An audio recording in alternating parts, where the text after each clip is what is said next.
সুস্বাগতম ৰাইজ, আপোনালোকলৈ নতুন ভিডিঅ' এটা আগবঢ়াইছোঁ। আজি মই উপস্থিত আছোঁ বাইহাটা চাৰিআলি পেট্ৰল পাম্পত। কমলপুৰ সমষ্টিৰ বিজেপিৰ মিত্ৰজোঁটৰ প্ৰাৰ্থী শ্ৰীযুত দিগন্ত কলিতা দাদাৰ সভা চাবলৈ আহিছোঁ। গাইজ, কমলপুৰ বিজেপিৰ মিত্ৰজোঁটৰ প্ৰাৰ্থী শ্ৰীযুত দিগন্ত কলিতা দেৱক সকলোৱে আদৰি আনিব ৰখি আছে। চাওক গাইজ, আপোনালোকে ভালদৰে চাওক। মোৰ মৰমৰ বাইদেউহঁতে কেনে কৰি গামোচা লৈ ৰখি আছে। চাওক গাইজ, মোৰ মৰমৰ ভাইটিহঁতে ফটকা ফুটাব দিগন্ত ছাৰক অপেক্ষা কৰি আছে। চাওক গাইজ, সকলো ৰখি আছে। এনেকৈ দাদা আহিব। বৰ্তমান ফাইনেলি এতিয়ালৈ দাদা আহি পোৱা নাই আৰু দাদাৰ কাৰণে ফটকা লৈ ৰখি আছে। চাওক গাইজ, সকলোৱে ফটকা ফুটাব।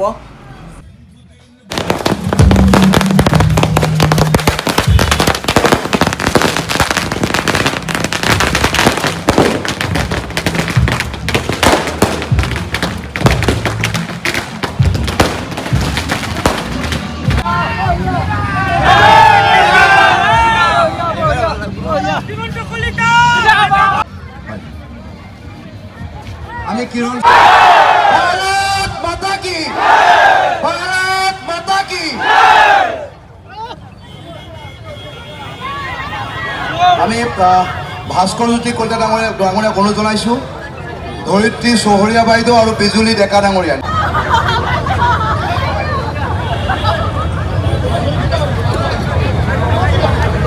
আমি গগন ডেকা ডাঙৰীয়াকো আমাৰ মঞ্চত বিচাৰিছোঁ।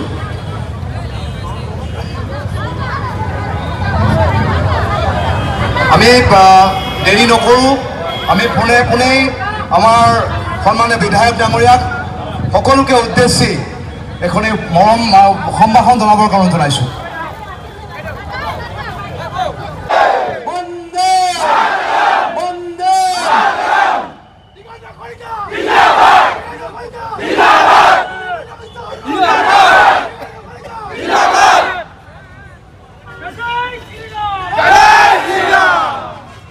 প্ৰধানমন্ত্ৰী মোদী ডাঙৰীয়া, প্ৰধানমন্ত্ৰী মোদী ডাঙৰীয়া, অমিত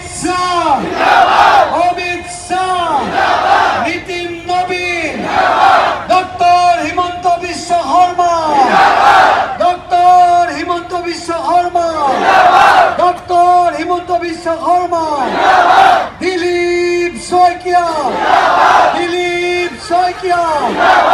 ভারতীয় জনতা পার্টি, এজিপি, কমলপুর মন্ডল, বিডিয়া মন্ডল, বেজেরা মন্ডল,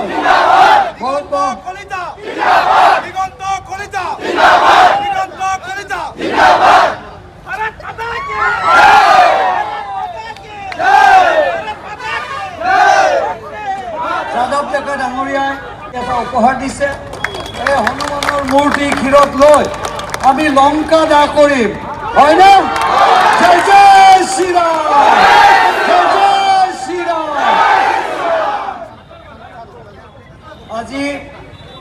আজি আমাৰ সমগ্ৰ অসমৰ কাৰণে এক গৌৰৱৰ দিন। এক সোণালী আখৰেৰে আজিৰ দিনটো আমাৰ লিখা থাকিব। অসমত 126টা সমষ্টিত বিজেপি মেম্বাৰ 300তকৈও ওপৰত আমি পাবলৈ সক্ষম হৈছিলোঁ।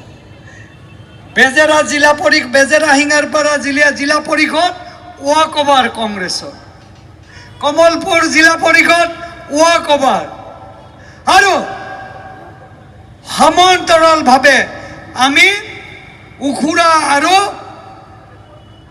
শৰাইঘাট জিলা পৰিষদো আমি কংগ্ৰেছে ৱাক অভাৰ দিবলৈ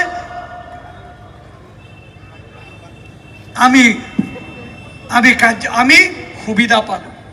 24টা পঞ্চায়তৰ 23টা পঞ্চায়তত আমি জিকিছিলোঁ, এটা পঞ্চায়তত মাত্ৰ হাৰিছিলোঁ। তাকো বেছি ভোট নহয়, 94টা ভোট। ইচ্ছা কৰিলে এইখিনি আমি জিকিব পাৰিলোঁ, কিন্তু আমি নকৰিলোঁ। পিছত আমাৰ লগত তেখেতসকলে চামিল হ'ল আৰু এইটোৱে প্ৰমাণ দ্বিতীয়বাৰৰ কাৰণে এইবাৰ কমলপুৰ সমষ্টিত আপোনালোকৰ বিধায়ক পাবলৈ সক্ষম হ'ব।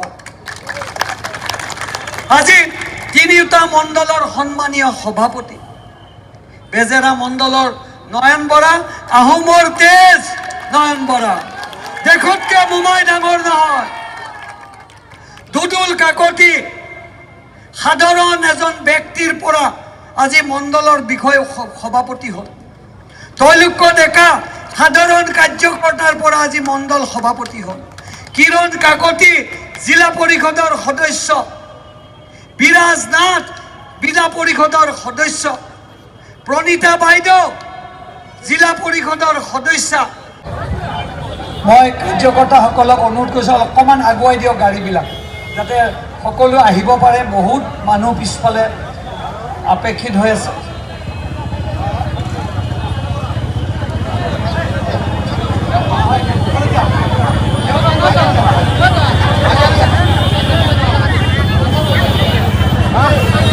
আমি সাজুনে? কিমান সাজু? তেতিয়াহ'লে সকলোৱে দুখন হাত মুঠি মাৰক, দুখন হাত সমানে। যিমান দূৰলৈ আৱাজ যায় এই আৱাজ পুৰা মুঠি মাৰক।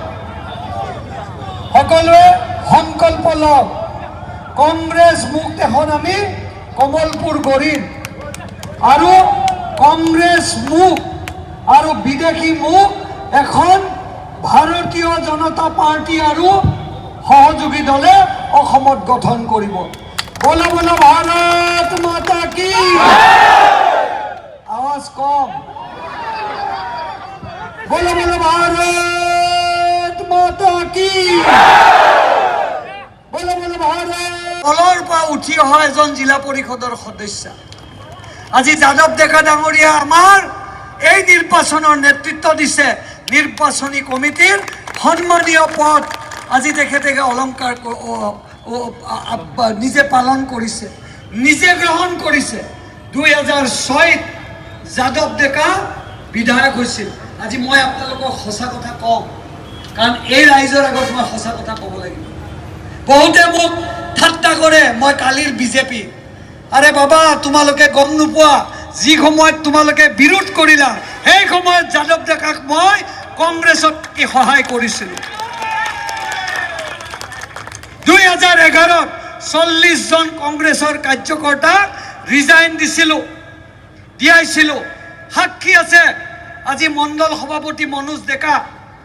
আদৱানী ডাঙৰীয়াৰ নেতৃত্বত কমলপুৰত 40 জন কাৰ্যকৰ্তাক ৰিজাইন দি বিজেপিত জইন কৰাই আমি কংগ্ৰেছক তেতিয়াই হৰুৱাইছিলোঁ। অৱশ্যে হয়, মোৰ খুৰী আছিল, মই তাৰ কাৰণে ক্ষমা বিচাৰিছিলোঁ।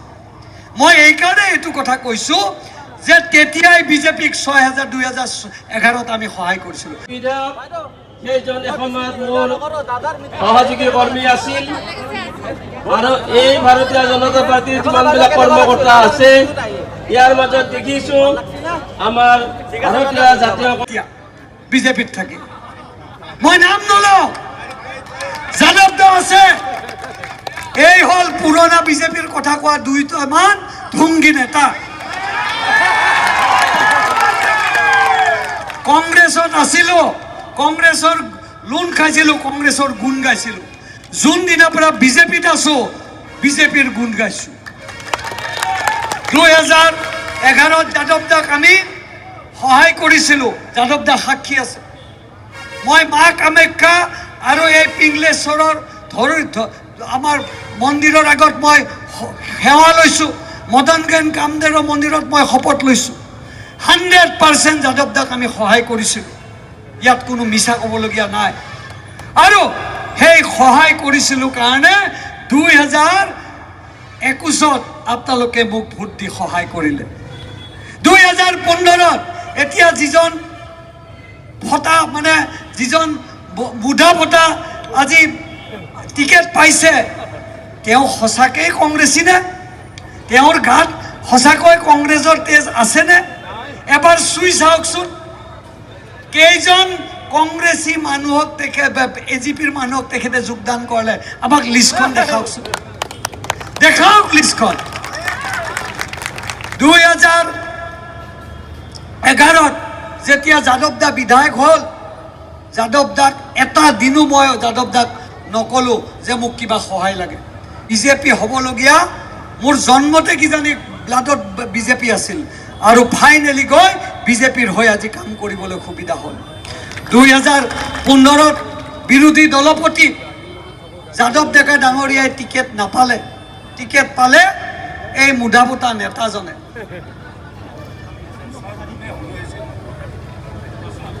আজিও মোৰ মনত আছে যেতিয়া 2015ত যাদৱ দাই টিকেট নাপালে, আপোনালোকে মুণ্ডন কৰি টিকেটৰ কাৰণে যাদৱ দাৰ আবেদন জনাইছিল। মুণ্ডন কোনে কৰে? যাৰ পিতৃ ঢুকায়, যাৰ মাতৃ ঢুকায়। ইমান ভাল পোৱা স্বাভিমানী আপোনালোক বিজেপিৰ আছিল। 2015ত টিকেট পালে, 16ত এবাৰো আমাৰ ভাৰতীয় জনতা পাৰ্টীৰ কাৰ্যকৰ্তাই এই মুধাবোতা নেতাজনৰ ওচৰত যাবলৈ সাহস নকৰে। 3 দিন আমি বিডিয়া আৰু কমলপুৰ মণ্ডলত আলোচনা কৰিলোঁ। ফোনৰ ওপৰত ফোন এখেত আমাৰ বিশেষ ব্যক্তিজনৰ যে কিবাকে মোক সহায় কৰি দিয়া।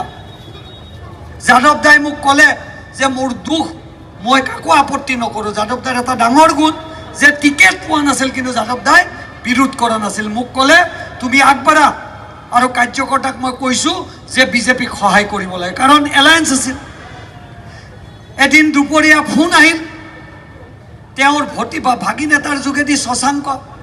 মই টিকেট পোৱাৰ পিছত মই চানমাৰীত আছিলোঁ, মোক খেদি খেদি গৈছে আৰু মোক প্ৰতিশ্ৰুতি দিছিল যে, আৰু মই তেখেতকে ক'লোঁ আপুনি কওকচোন কি ক'ব লাগে। এজিপিৰ বহুত আমাৰ মানুহ আছে, এবাৰো জিলা পৰিষদৰ কথা নক'লে, সুধিলে গম পাব, কাৰণ মাল লৈছে আমাৰ পৰা আছে, কি কাৰ পৰা লৈছে মোৰ ভিডিঅ' আছে। এইবিলাক মানুহক আমি মুখ্যমন্ত্ৰী কোৱাৰ দৰে মই নেচু দেখা দিছোঁ ঘেণ্টা। এনেকুৱা ধুমকি আমাক দল আমাক ব্যক্তি নালাগে। সেইদিনা কৈছে 450 কিলোমিটাৰ মই ৰাস্তা কৰিছোঁ। অ' বাবা, আমাৰ কান্ধত বন্দুক থৈ তুমি MLA হৈছা, আকৌ আমাকেই গুলি মাৰা। তুমি 450 কিলোমিটাৰ কৰিলা আৰু মই বিজেপিৰ বিধায়কজনে একো কৰা নাই। কমলপুৰৰ মানুহ মূৰ্খ নেকি? আজি এই ৰাস্তা কোনে কৰিলে? মুখ্যমন্ত্ৰী ডাঙৰীয়াই দিলে। এই ফ্লাইঅভাৰ কোনে দিলে? মুখ্যমন্ত্ৰী ডাঙৰীয়াই দিলে। এই এইমছ কোনে দিলে? আমাৰ চৰকাৰে দিলে। এজিপিক আমি সন্মান কৰোঁ, কিন্তু ধুংগি নেতাক আমি সন্মান নকৰোঁ। আজি এতিয়া মাত্ৰ আমি ট্ৰেইলাৰহে কৈছোঁ, আচল পিকচাৰ আমাৰ আৰু বাকী আছে। আৰু নিগেটিভ কথা নকওঁ, কম পিছত। আজি মই যি সময়ত কংগ্ৰেছৰ প্ৰচণ্ড জোৰ আছিল, সেই সময়তো সন্মানীয় যাদৱ ডেকা ডাঙৰীয়াই বিধায়ক হৈছিল। বাওঁফালে কমলপুৰ, সোঁফালে জালুকবাৰী, এটা মহামিলনৰ এক ক্ষেত্ৰ, যাৰ নেতৃত্ব মুখ্যমন্ত্ৰী ডাঙৰীয়াই 1994 চনৰ পৰাই দিলে আৰু 96 চনত তেখেতে প্ৰথম বিধায়কৰ ভূমিকা পালন কৰিছিল। হাৰিব পাৰে, কিন্তু তাৰ পৰা ধাৰাবাহিক তেখেতসকলে 2001, 6, 11, 16, 21 আৰু 26তো এইবাৰ মুখ্যমন্ত্ৰীৰ নেতৃত্বত এখন সুন্দৰ কমলপুৰ হ'ব, সুন্দৰ অসম গঢ়াৰ আমি সপোন দেখিছোঁ। আমি আপোনালোকক ধন্যবাদ জনাইছোঁ। ৰাতিপুৱা 7 বজাৰ পৰাই আপোনালোক আপেক্ষিত হৈ আছিল।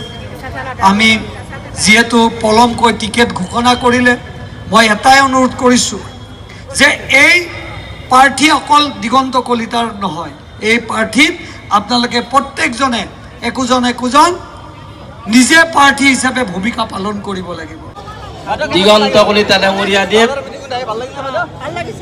ভাৰতীয় জনতা পাৰ্টীৰ সমূহ কৰ্মকৰ্তা আৰু বিষয়ববীয়াসকল, আজি আমি বহুত দুখ বেদনা লৈ বাইদেউ নমস্কাৰ। বাইদেউ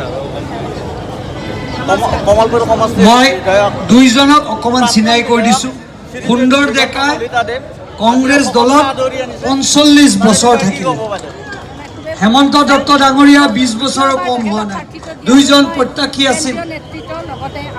সুন্দৰ ডেকা ডাঙৰীয়া জিলাৰ উপসভাপতি কামৰূপ জিলাৰ, আৰু তেখেতো কামৰূপ জিলাৰ সাধাৰণ সম্পাদক। এই দুজন ব্যক্তিৰ প্ৰত্যাশী আছিল আৰু তেখেতসকলে ভৱিষ্যতে আমাৰ লগত কাম কৰিব। আজিৰ পৰা দুইজন নেতাকে আমি Hãy subscribe cho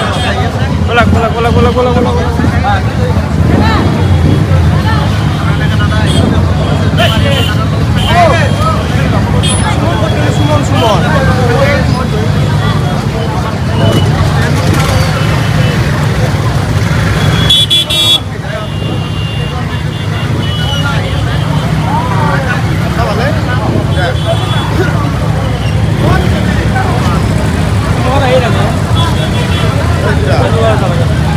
lỡ